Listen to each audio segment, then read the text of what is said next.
Hey guys, I've gotten a lot of questions this week about a certain documentary that has surfaced online, and I just wanted to take a moment to talk to you a little bit about SmartHER News and also maybe give you some helpful tips for how to navigate different stories that you may see arise related to COVID-19. So I started SmartHER News for a few reasons, but my line of thinking was something like this. We all want to be more of something, stronger, faster, richer, thinner. But I wanted to be smarter, and I wanted the news to make me feel smarter. Just in my line of work as a journalist, I was observing that a lot of people in the audience didn't feel smarter by listening or watching or reading the news. They actually felt more aggravated. And to me, that's not what a news service is about. Customer service should be delivering high quality information to people that makes them feel like they can walk into the room with their shoulders back, feeling good that they're up on current events, not the opposite. And as I was developing this idea for SmartHER News, that's one of the things I thought about. Two other things that I thought about, and this is where this might be helpful as you're kind of navigating news sources. Number one is the importance of dissenting opinions. Any argument is stronger when there's a diversity of debate. So one of the things we do on SmartHER News is that if there's an opinion to be shared, we try to look for the opposite opinion, put both opinions in front of you, and then allow you to make your own decision because you're actually smart.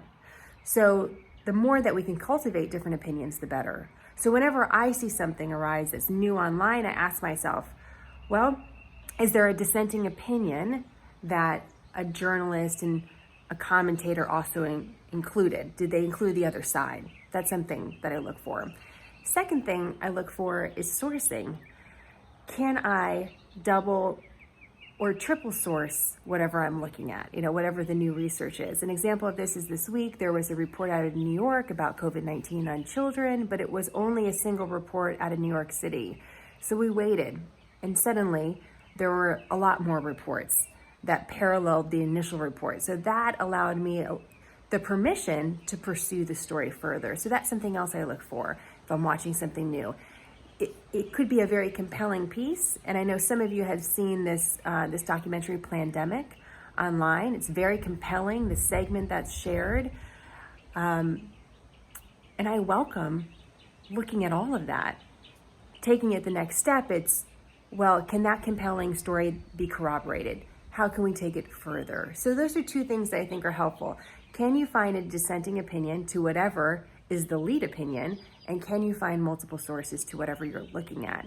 This is how, in some cases, two of the guiding principles of how we look at stories at SmartHER News.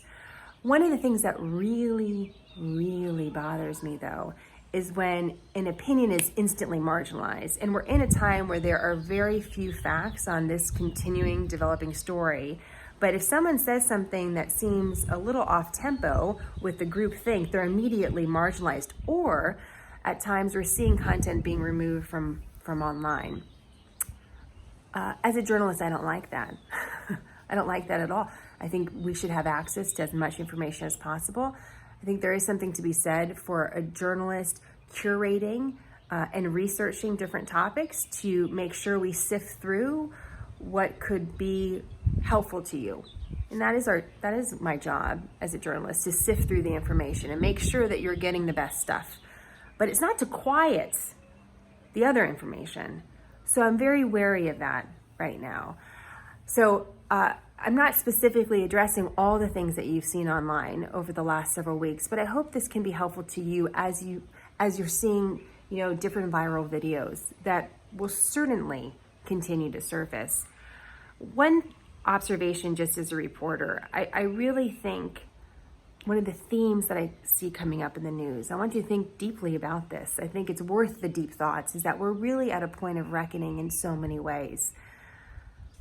We're asking really big questions about our health and our safety. We're asking big questions about what it means to be American. What about our constitutional rights? What about our civil rights? How do all these things weave together? What does America look like in this new world? I mean, these are really big thoughts. This is on purpose, though. We need to have these strong, vigorous, rigorous debates about these very big topics. The heat builds the fire that allows the nation to continue to burn. This is how we're founded, is on strong debate and freedom of expression and exchanging of ideas. So although these can be very unnerving, I also think we should embrace them. We should embrace having these bigger debates about, what does America look like as we enter into this new era? What is this really all about? We should be asking that. But the word that I keep coming to, and it keeps popping up into my mind, is yes, we're at a point of reckoning, but I keep thinking of the Renaissance. Those that go through the difficult periods of asking those deep questions are often the ones that get to lead the next stage. We don't know when that next stage is coming. We can't anticipate that.